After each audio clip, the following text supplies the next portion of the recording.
할렐루야. 네, 오늘 참 좋은 날입니다. 하나님은 우리가 드리는 이 예배를 가장 기뻐하시고 흠량하십니다. 우리 예배를 통하여 하나님께는 영광이요, 우리 모두는 하나님이 예배해 놓으신 그 은혜와 은총을 충만히 받아서 한 주간도 우리가 살아가는 삶의 모습은 다르지만 하나님의 손길 속에 내 잔이 넘치나이다 하는 고백과 함께 더없이 부족함 없는 삶을 살아가는 우리의 일상 하루하루가 되기를 주의 이름으로 축원합니다. 성경은 하나님과 우리와의 관계를 통하여 하나님은 누구고 또한 인간은 누구며 나 자신은 누구인가 하는 것을 알게 해 줍니다. 창세기 1장은 하나님의 말씀으로 천지 만물을 창조하신 창조주요, 우리는 그의 피조물이라는 것입니다. 피조물은 창조주 하나님의 도움이 없이는 살 수 없는 존재임을 우리는 고백할 수밖에 없습니다. 더 나아가 시편 1편은 하나님은 물이라고 표현하고 있고 또 우리는 나무라고 표현하고 있습니다.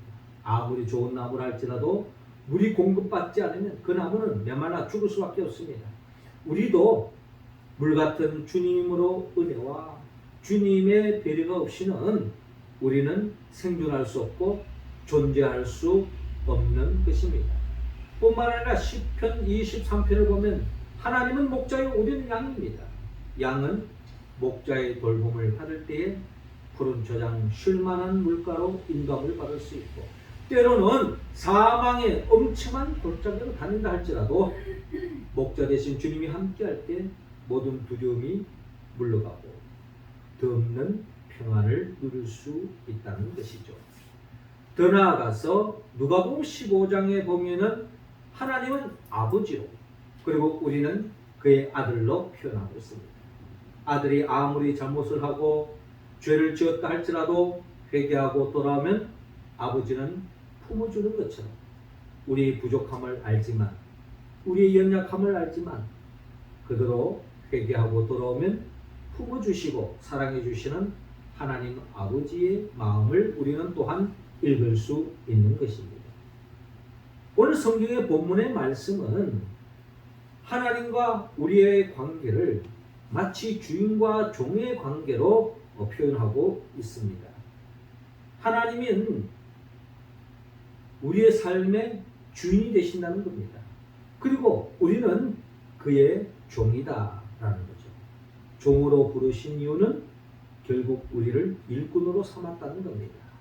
하나님이 이 세상에 하나님의 나라를 이루기 위해서 홀로 하나님이 이 세상을 만드시고 이 세상을 하나님의 나라를 이루기 위해서 힘쓰는 것이 아니라 우리를 하나님의 자녀로 하나님의 일꾼으로 하나님의 종으로 우리를 불러서 우리와 함께 이 세상을 살맛나는 세상으로 하나님의 나라를 이루어 가기를 하나님은 원하고 있는 것입니다. 그런데 하나님은 우리를 일꾼으로 종으로 불러주었는데요. 마태복음 25장에 보면 그 종도 두 종류의 종이 있습니다. 한 종류는 주인으로부터 악하고 게으른 종아 하면서 책망받는 종이 있는가 하면은 착하고 충성된 종아 하면서 칭찬받는 종이 있다는 겁니다. 하나님은 우리 모두가 책망받는 종이 아니라 칭찬받는 종이 되기를 원합니다. 이 가을은 결실의 계절입니다. 이 결실의 계절에 우리가 힘써야 할 일이 많이 있죠. 추수할 일꾼으로서, 사람 낳는 일꾼으로서, 하나님의 일을 감당하는 자로서 우리는 종으로, 일꾼으로 부름을 받았는데 이 가을에 한 사람도 책망받지 않고 주님이 기뻐하는 칭찬받는 일꾼으로 종으로서의 삶으로 나아가기 위해서는 우리는 어떻게 하는가? 하나님 오늘 본문을 통하여 우리에게 말씀합니다. 먼저 오늘 본문 6절을 통하여 우리에게 믿음의 종이 되라고 먼저 말씀하고 있습니다. 6절 우리 같이 한번 읽어봅시다. 시작. 주께서 이르시되 너희에게 겨자씨 하나할 만한 믿음이 없었더라면 이 뽕나무들어 뿌리가 뽑혀 바다에 심겨라 하였을 것이요 그것이 너희에게 순종하였으리라. 아멘. 자, 오늘 성경 본문 누가복음 17장 5절은 이렇게 시작하고 있습니다. 사도들이 주께 여짜오되 우리에게 믿음을 더하소서라고 간청하고 있는 것입니다. 먼저 우리는 이 사도들, 즉 제자들, 주님을 따르는 사람들이 우리에게 믿음을 더해 주소서라고 왜 그렇게 간청하고 있을까? 이것은 오늘 우리가 본문을 통하여 헤아릴 수 있는데, 오늘 본문 누가복음 17장 1절 이하를 보면요, 예수님께서 제자들에게 이런 말씀을 합니다.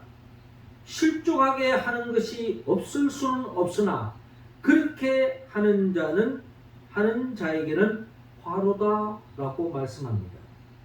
실족해 하는 게 뭡니까? 우리가 살다 보면은 알게 모르게 상처를 주고 사람을 실족하게 할 수가 있습니다.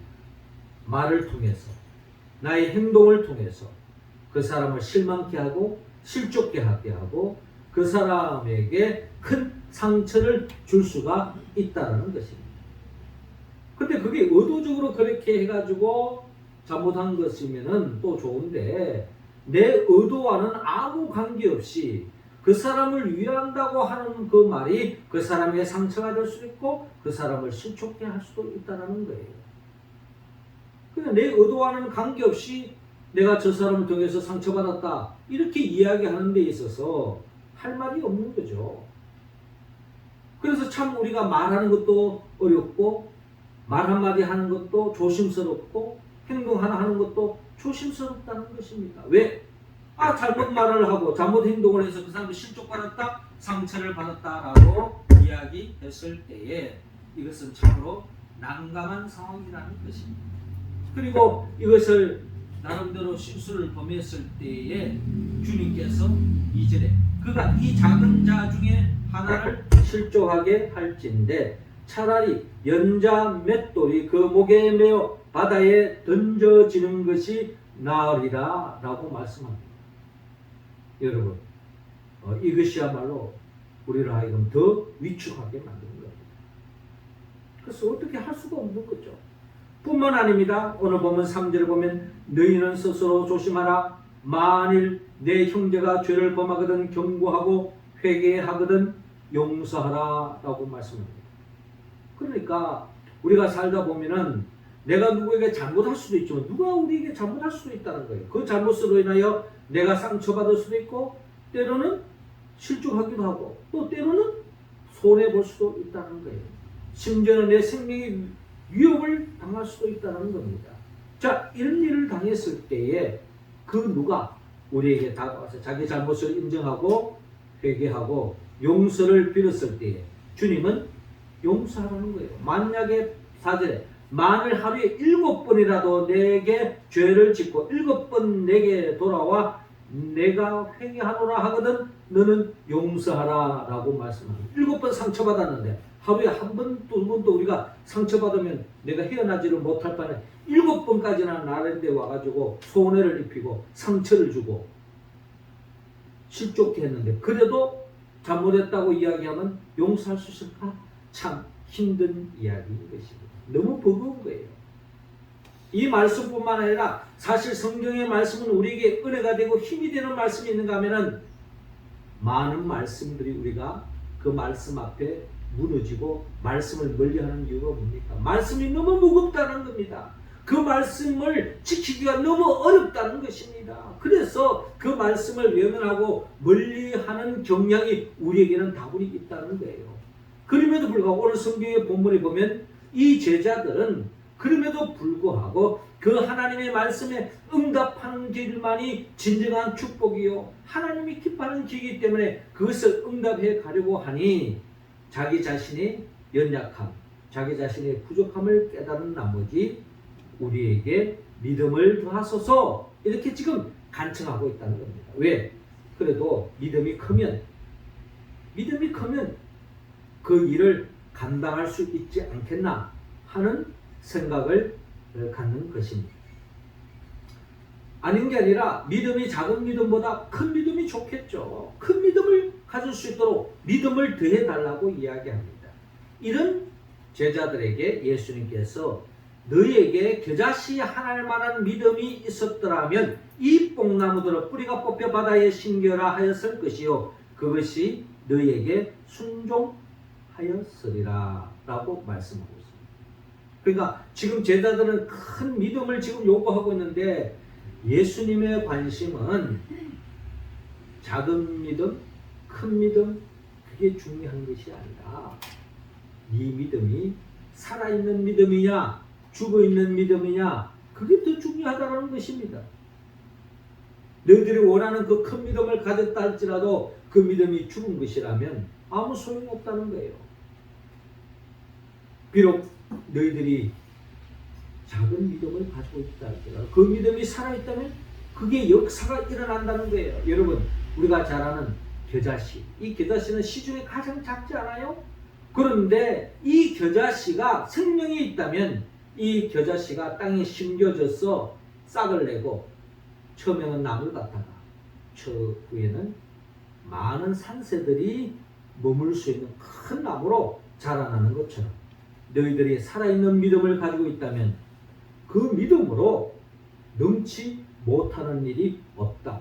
어떤 문제도 해결할 수 있다. 주의 말씀에 응답할 수 있다. 라는 주님의 말씀을 우리는 오늘 본문을 통하여 들을 수 있다는 것입니다. 그래서 주님은 말씀합니다. 뽕나무들을 뿌리가 뽑혀 바다에 심겨라 하였을 것이요 그것이 너희에게 순종하였으리라. 여러분 이 뽕나무의 특징은 뽕나무 크기에 비해서 뿌리가 아주 깊다고 합니다. 뿌리가 깊으니 그 뽕나무를 뽑아내는 것은 쉽지가 않다는 거예요. 그러니까 뽕나무가 크다는 말은 뿌리가 더 땅에 깊이 뿌리 내리고 있다는 거예요. 그래서 그 뽕나무를 뽑는다는 것, 또 다른 데로 옮긴다는 건 불가능에 가깝다는 거죠.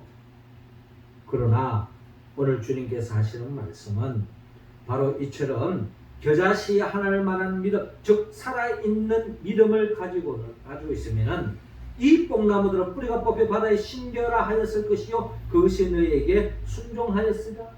한마디로 불가능하게 여겨지는 것도 가능한 역사가 일어날 수 있다라는 것을 주님은 오늘 제자들에게 말씀하고 있습니다. 한마디로 살아있는 믿음을 가지라. 믿음은 대상이 있습니다. 믿음은 단순히 내가 믿습니다 한다고 믿음이 있는 것이 아니라 믿음은 반드시 대상이 있는데 우리가 누구를 믿습니까? 우리는 창세기 1장을 성경을 펼치자마자 우리는 고백합니다. 사도신경으로 전능하사 천지를 만드신 하나님 아버지를 내가 믿사오며 라는 고백으로 시작하잖아요. 이게 우리의 첫 고백입니다. 그러니까 말씀으로 천지 만물을 창조하신 하나님을 믿는다면 우리에게 또한 그 하나님을 믿는 우리에게도 능치 못한 일이 없다는 거죠.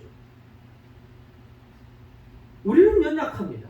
우리는 보잘것없습니다. 우리는 아무것도 할 수 없습니다. 그러나 말씀으로 천지 만물을 창조하신 하나님을 믿는다면 나는 부족하고 나는 연약하지만 하나님이 도와주시고 하나님이 함께 하시면 능치 못한 일이 없다라는 것이 주님의 말씀이라는 겁니다. 이 믿음의 소유자 예수님도 이 믿음을 가지기 때문에 십자가에 못 박혀 죽음의 길을 담대하게 갈 수 있었던 거예요. 왜? 죽음으로 끝나는 것이 아니라 하나님의 능력이 임할 때 죽은 자까지도 살리시는 하나님의 능력, 그 능력을 믿었기 때문에 주님도 십자가의 길을 하나님의 말씀을 응답하는 길로 나아갈 수 있다. 아, 이거 하나님 말씀 순종하면 내가 손해볼 텐데, 내가 희생할 텐데, 내가 죽을 텐데, 거기에 두려워하지 않습니다. 조금도 주저하지 않고 하나님의 말씀에 응답하는 거죠. 죽으면 죽으리라. 결국 어떻게 됐습니까? 하나님이 예수 그리스도를 부활의 생명으로 이끌어 줬다는 겁니다. 이게 바로 창조주 하나님을 믿는 사람들이 품을 수 있는 역사라는 것입니다. 무에서 유를 창조하셨어요. 죽음에서 생명으로, 죽음 만나는 세상을 살 만나는 세상으로 만든 것, 창조주 하나님을 믿는다면 가능할 줄로 여러분 믿으시기 바랍니다. 사도 바울은 빌보서 4장 13절을 통하여 내게 능력 주시는 자 안에서 내가 모든 것을 할 수 있느니라 라고 말씀하고 있습니다. 천지 만물을 창조하신 하나님을 내가 머리로만 믿는 것이 아니라 그 하나님을 믿고 생각하고 말하고 행동으로 옮기면 하나님이 도와주실 때에 능치 못하는 일이 없다는 겁니다. 세상 사람들이 보기에는 불가능이다, 한마디로 어리석다, 손해보는 짓이다 라고 이야기할지라도 믿음으로 나아가면 거기에 생명의 역사가 일어나고 무에서 유가 창조되어지는 역사까지도 일어날 줄로 여러분 믿으시기 바랍니다. 하나님은 예레미야 선지자를 통하여 너는 내게 부르짖으라 내가 내게 응답하겠고 내가 알지 못한 크고 비밀한 일을 내게 보이리라. 우리가 할 수 없는 일이 있습니다. 내 능력으로 버겁습니다. 불가능으로 여겨집니다. 그러나 기도하면 하나님이 도와주시면 하나님이 함께 하시면 불가능한 것도 가능한 일로 이루어진다는 것을 여러분 믿으시고, 중요한 것은 창조주 하나님을 아는 것으로 머무지 마시고 믿는 것으로 머무지 마시고 그 하나님을 믿는다면 그 하나님을 믿고 그 하나님을 의지하여서 우리 자신 또한 무에서 유를 창조할 수 있는 죽음의 세상에서 생명의 역사로 바뀌는 그 일을 감당해 나가는 우리 모두가 되어서 진정 주님 앞에 칭찬받는 종 일꾼이 되기를 주의 이름으로 축원합니다. 이런 주님은 오늘 본문 8절을 통하여 충성된 또한 종이 되라고 말씀합니다. 8절 우리 같이 한번 읽겠습니다. 시작. 도리어 그대로 그 먹을 것을 준비하고 띠를 띠고 내가 먹고 마시는 동안에 수종 들고 너는 그 후에 먹고 마시라 하지 않겠느냐. 아멘. 자, 오늘 본문 이어지는 말씀 7절에 보니까 7절 이하로 보니까 예수님께서 제자들에게 자, 이런 살아있는 믿음을 가지고 정말 종으로서 우리는 어떤 삶을 살아야 할 것인가, 우리의 주이신 하나님 앞에 종으로서 우리는 어떤 삶을 살아야 할 것인가 하는 것을 비유를 통하여 들려주고 있습니다. 7절을 보니까 너희 중에 누구에게 밭을 갈거나 양을 치거나 하는 종이 있어 밭에서 돌아오면 그대로 곧 와 앉아서 먹으라 말할 자가 있느냐. 도리어 그대로 내 먹을 것을 준비하고 띠를 띠고 내가 먹고 마시는 동안에 수종 들고 너는 그 후에 먹고 마시라 하지 않겠느냐라고 말합니다. 그러니까 그 당시 예수님 당시에 그 주인과 종, 노예와의 관계의 정서는 주인이 시키는 대로 그대로 종은 순종하는 것입니다.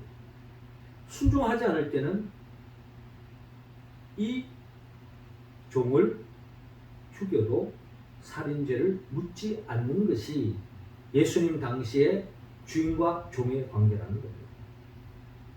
요즘은 그렇지 않죠. 예. 그럼에도 불구하고 일용직이라든지 알바를 한다든지 직장에서도 상사가 일을 시킬 때는 거기에 그대로 순종하는 것이 기본입니다.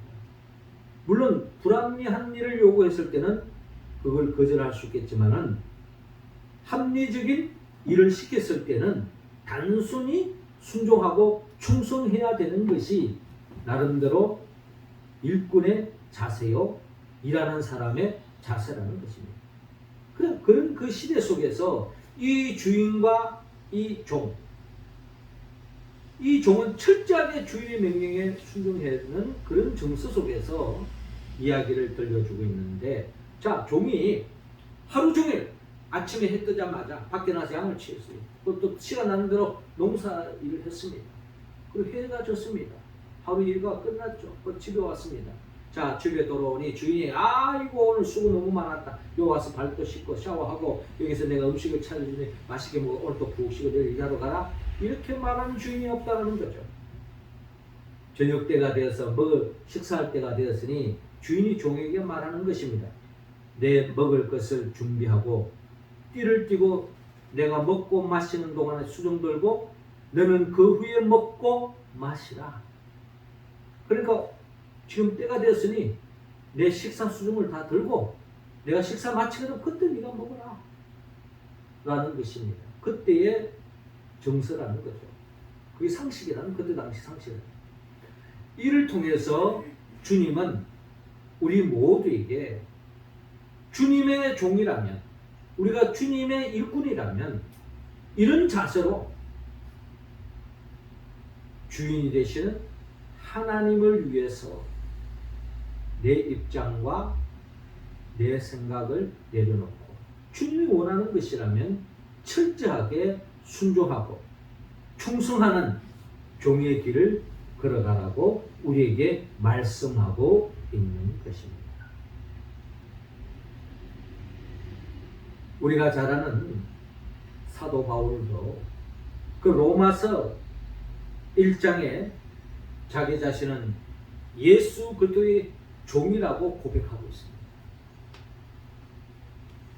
말로만 종이라고 이야기하지 않았습니다. 그는 진정 종이라고 고백하고 그 종을 자랑스럽게 여겼습니다.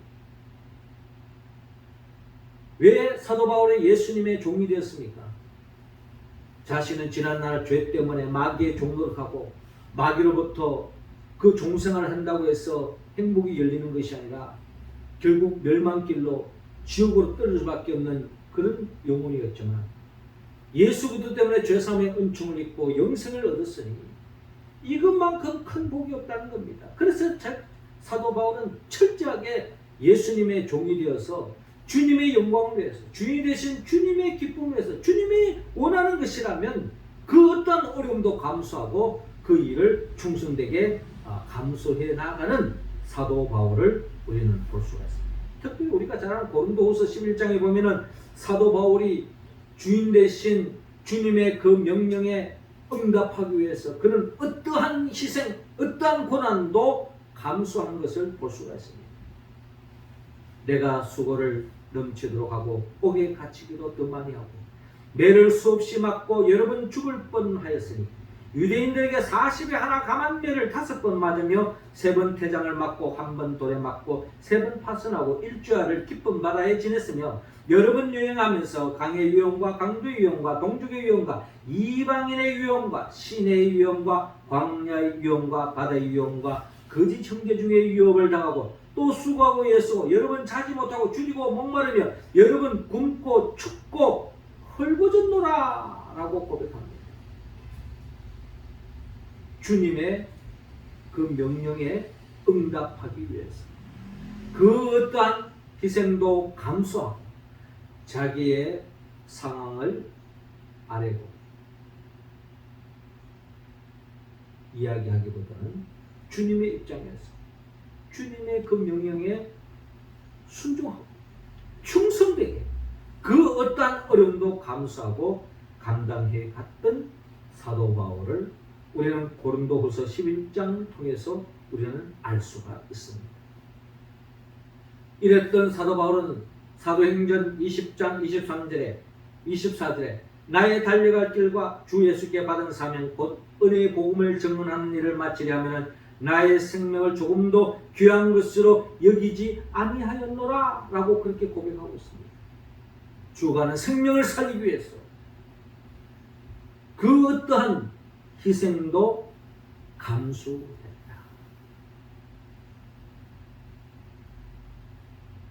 그렇게 복음 전한다고 누가 밥 주고 챙겨주는 게 아니었어요. 사도 바울은 자기의 일, 천막 깁는 일을 감당하면서 하나님의 기뻐하는 일, 영혼 구원을 위해서 최선을 다했던 것을 볼 수가 있습니다. 이런 일을 감당해 나갈 때에 함께 동행했던 마가는 사도행전 13장에서 마가는 결국 너무나 힘들어서 마가 요한은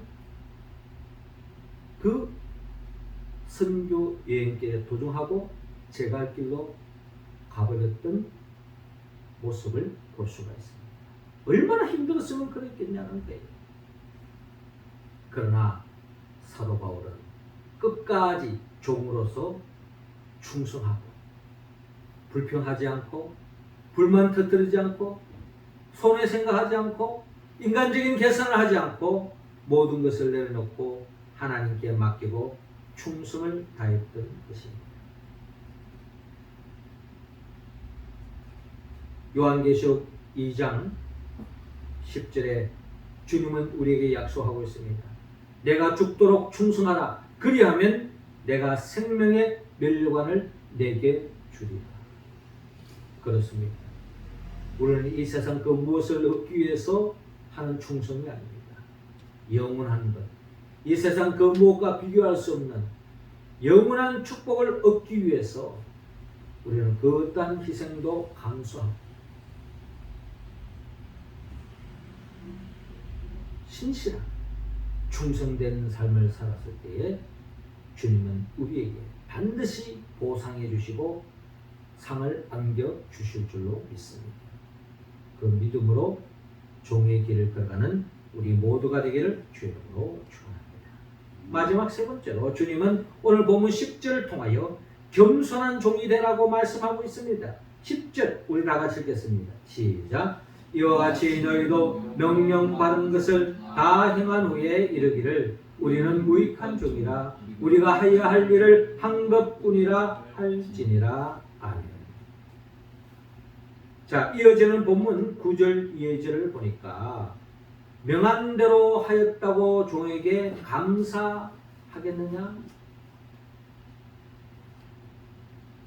그러니까 이 명령한 대로 행했기 때문에 감사하겠느냐? 이 세상 주인들은 마땅히 종에게 시킬 일을 했기 때문에 그 종이 그대로 마땅한 일을 했기 때문에 그걸 뭐 감사한다 이렇게 표현하지 않는다는 거예요. 당연한 일을 했다는 거죠. 그러나 우리 하나님은 하나님께 대하여 충성한 것에 대해서는 반드시 기억하시고 반드시 보상해 주십니다. 물론 세상 주인도 그래요.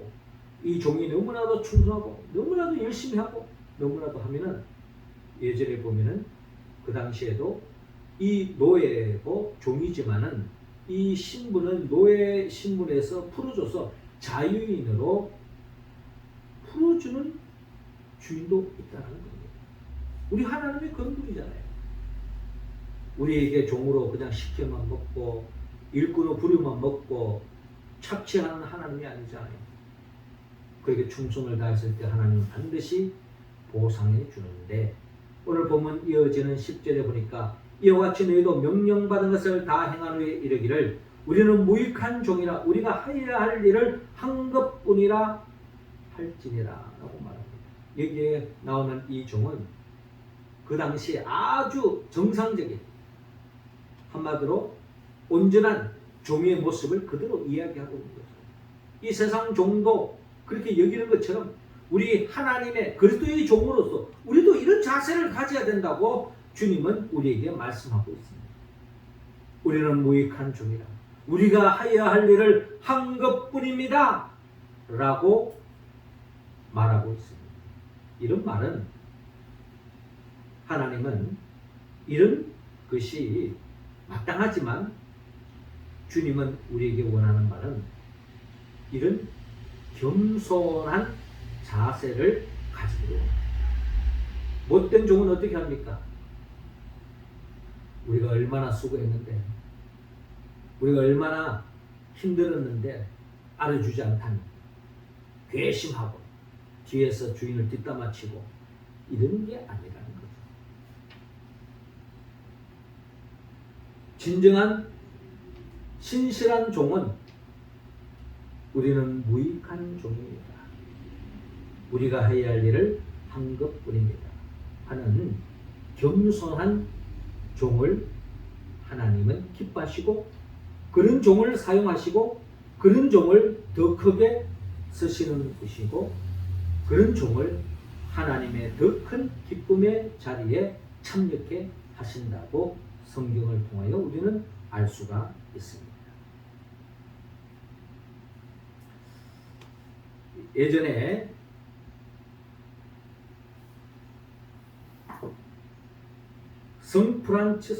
성자 프란치스코에게 어떤 사람이 다가와서 질문했습니다. 선생님은 어떻게 해서 많은 사람들에게 감화 감동을 주고 사람들을 변화시키고 이와 같은 위대한 일을 하시게 됐는데 어떻게 해서 그런 삶을 사시게 됐습니까? 라고 물은 적이 있습니다. 그 비결이 뭡니까? 어떻게 해서 사람들의 감화 감동시키고 변화시킬 수 있고 그런 영향력을 끼칠 수 있게 됐습니까? 하나님이 크게 기뻐하는 종으로 쓰임받을 수 있겠습니까? 라고 물었던 것입니다. 그때에 이 성 프란체스코가 대답을 한 겁니다. 전능하신 하나님께서 이 세상을 둘러보시고 이 세상 가운데에서 가장 연약하고 가장 무지하고 가장 미련한 한 사람을 보게 되었다는 겁니다. 그러면서 하나님이 그렇다, 저 사람이다. 내가 저 사람을 통해서 나의 강함과 나의 지혜로움과 나의 능력을 나타내리라 라고 하나님께서 마음을 품고 하나님께서 나를 통해서 역사하신 것입니다. 그렇게 이야기하는 거예요. 그러니까 이 성 프란체스코가 자기가 뭐 대단하고 자기가 무슨 지혜롭고 능력 있고 대단해서 뭐 사람들의 감화 감동시키고 많은 사람들을 하나님께 영광 돌리는 길로 나아가도록 영향력을 끼치는 것이 아니라 하나님은 내 자신이 너무나 연약하고 무지하고 미련한 내 자신을 누구보다 하나님이 잘 아시기 때문에 내가 내세울 수 없는 나를 통해서 하나님이 역사하셨다라고 이야기하고 있는 것입니다. 이게 바로 하나님의 사람들의 특징입니다. 내가 잘났다, 나는 할 수 있는데 폼 잡는 사람, 하나님은 그런 사람을 사용하지 않습니다. 나는 부족합니다. 나는 연약합니다. 나는 보잘것없습니다. 그러나 하나님이 나와 함께 하시면 내가 모든 것을 감당할 수 있습니다. 사도 바울이 늘 하는 고백이잖아요. 내게 능력 주시는 자 안에서 내가 모든 것을 할 수 있습니다. 나는 무지합니다. 나는 연약합니다. 나는 미약합니다. 나는 의지도 발각합니다. 나는 쉽게 흔들립니다. 그러나 하나님이 함께 하시면 나는 모든 것을 할 수 있습니다. 그래서 사도 바울은 고린도서 1장 27절 이하를 보면 이런 고백을 합니다. 하나님께서 세상의 미련한 자들을 택하사 지혜 있는 자들을 부끄럽게 하시고 세상의 약한 것들을 택하사 강한 것들을 부끄럽게 하시며 하나님께서 세상의 천한 것들과 멸시받는 것들과 없는 것들을 택하사 있는 것들을 폐하려 하시나니 이는 아무 육체도 하나님 앞에서 자랑하지 못하게 하려 하심이라 라고 말씀하고 있습니다. 자기가 뭔가 내세울 만한 사람, 자기 자랑에 차 있는 사람, 하나님 이런 사람 사용하지 않습니다. 그리고 또 그런 사람들은 하나님의 일에 별 관심이 없어요. 내가 잘났는데 뭐 하나님을 의지할 필요도 없고 하나님 것이도 내가 잘 살 수 있고 세상 인기 얻을 수 있고 세상 재력을 누릴 수 있다라고 생각하는 사람 하나님의 나라에 관심도 없습니다. 누가 하나님의 나라에 쓰임받고 누가 하나님의 손에 쓰임받느냐? 내 자신이 부족하고 연약하고 보잘것없는 사람. 하나님 그런 사람을 통하여 역사하신다는 겁니다. 그렇기 때문에 우리는 철저하게 매 순간순간 나는 부족하지만 하나님이 도와주시면 할 수 있습니다 라고 우리가 이야기할 수 있을 거예요. 이게 바로 믿음의 사람들의 하는 이야기입니다. 나는 능력이 있는데 왜 나를 몰라주느냐? 왜 나를 알아주지 않느냐? 분노하지 않습니다. 그 교만한 사람들의 특징이죠. 겸손한 사람은 그래 맞습니다. 나는 부족합니다. 나는 연약합니다. 그러나 하나님이 함께 하시면 능치 못한 일이 없습니다. 사도행전 3장에도 보면 베드로가 성전 미문에 있는 안전뱅이를 향하여 은과 금은 내게 없거니와 내게 있는 것으로 내게 주노니 곧 나사렛 예수 그리스도 이름으로 그러라 라고 명령했을 때에 안전뱅이가 일어나는 역사가 일어났어요. 놀라운 일이 아닙니까? 그때 많은 사람들이 베드로를 주목합니다. 그때 베드로가 하는 말, 왜 우리를 주목하느냐? 나를 주목하지 말라는 겁니다. 내가 마치 이 사람을 일으킨 것처럼 이야기하지 말라는 거예요. 이것은 하나님이 하셨다. 은과 금은 내게 없거니와 내게 있는 것을 내게 주노니 곧 나사렛 예수 그리스도 이름으로 걸으라 라고 하는 이 말의 이 명령의 의미는 내가 일으킬 수 있는 것이 아니고 예수 그리스도의 이름으로 하나님의 능력을 의지하여 믿음으로 이 안전뱅이를 일으키기 때문에 나에게 주목하지 말라는 거예요. 우리가 하나님의 일을 할 때에 이렇게 뭐든지 좋은 결과가 나고 큰 일이 역사가 났을 때도 겸손하게 이 결과를 자신의 영광으로 연결시키는 것이 아니라 하나님께 영광을 돌리는 것. 이게 바로 겸손한 자의 특징이에요. 그런데 우리가 이 세상 일을 할 때마다 모든 결과가 다 좋은 결과만 이루어지지 않습니다. 내 생각과는 다르게 결과가 진행될 수도 있습니다. 그러나 믿음의 사람은, 겸손한 사람은 절망하지 않습니다. 왜? 원래 내 자신은 보잘것없었으니까. 그렇다면 그게 하나님의 뜻이 있겠죠. 하나님의 뜻 앞에 모든 것을 내려놓고 내 자신을 추스리고 하나님의 뜻을 묻고 믿음의 길을 꿋꿋하게 나아가는 것. 이게 바로 겸손한 자의 특징이라는 겁니다. 그래서 주님은 교만한 자를 꺾으시고 겸손한 자를 일으켜 세우시는 겁니다. 마가복음 10장 44절에 너희 중에 누구든지 어뜸이 되고자 하는 자는 모든 사람의 종이 되어야 하리라. 잠언서 18장 12절에 사람의 마음의 교만은 멸망의 선봉입니다. 자기를 자꾸 과시하고 자기가 뭐 대단한 것처럼 폼 잡고 뽐내고 거짓으로 포장하는 이런 사람은 딱 교만한 사람. 이런 사람은 멸망의 길로 갈 수밖에 없다는 거예요. 멸망의 앞잡이라는 거예요. 바람잡이라는 거예요. 멸망의 앞잡이. 그러나 겸손은 종기의 앞잡이입니다. 겸손은 종기의 앞잡이입니다. 이 모든 것이 다 하나님의 은혜입니다. 하나님이 하셨습니다. 이런 겸손한 사람은 누가 세워주신다? 하나님이 세워주시는 거예요. 자기를 돋보기 위해서 다른 사람을 깔아뭉개서 자기를 돋보는 방법도 있지만 다른 사람을 깔아뭉개지 않고 자기를 갖다가 잘못된 것을 포장해가지고 자기를 자꾸 떼우는 것 다 교만한 사람들이에요. 멸망길로 갈 수밖에 없습니다. 그러나 자기 자신을 겸손하게 부족하면 부족한 그대로 내려놓는 거예요. 나의 연약함을 그대로 내려놓는 거예요. 그럴 때 하나님이 사용하신다는 겁니다. 그런 사람을 하나님이 세워주신다는 거예요. 우리 모두가 그 길을 걷기를 원합니다. 오늘 종을 보세요. 우리는 무익한 종이라 우리가 해야 할 일을 한 것뿐입니다 하고 겸손한 이런 종을 주님은 오늘 말씀하시고 이런 종을 본받기를 원하고 이런 자세로 나갈 때 하나님은 세상 주인처럼 명령대로 하였다고 종에게 감사하겠느냐 하는 그런 세상 주인과는 달리 하나님은 기억하시고 반드시 보상해 주시고 반드시 칭찬하시고 상급 주시고 우리를 존귀한 자리로 이끌어 주실 줄로 믿으시기 바랍니다. 사랑하는 성도 여러분, 하나님은 이 가을에 이 결실의 계절에 우리 모두가 하나님의 일꾼으로 종으로 불러주었습니다. 우리 모두가 살아있는 믿음의 종이 되기를 원합니다. 그 믿음으로 충성된 종의 길을 걸어가기를 원합니다. 그리고 더 나아가 겸손한 종이 되기를 원합니다.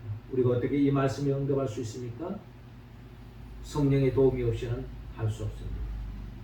성령은 예수 그리스도의 이름입니다. 예수님이 누구입니까? 예수님은 말씀으로 천지 만물을 창조하신 분이에요. 친히 인간의 몸을 오셨어요.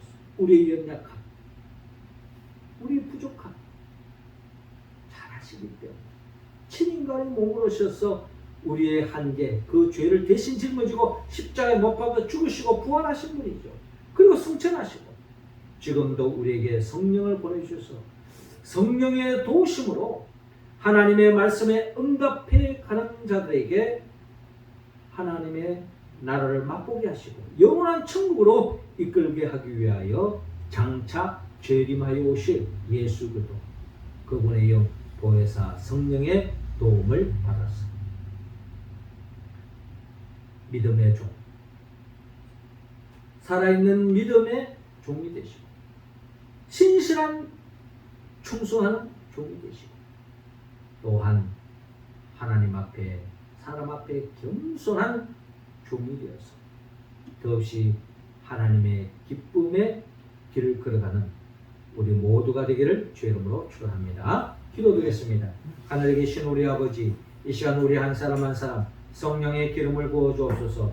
성령 충만함을 더하여 주셔서 믿음의 종, 살아있는 믿음의 소유자가 되게 하여 주시고 그 믿음으로 충성하게 하여 주시고 겸손의 길을 걸어가 진정 주님 앞에 존귀하게 여김받는 우리 모두 되게 하소서. 예수님의 이름으로 기도드리옵나이다. 아멘.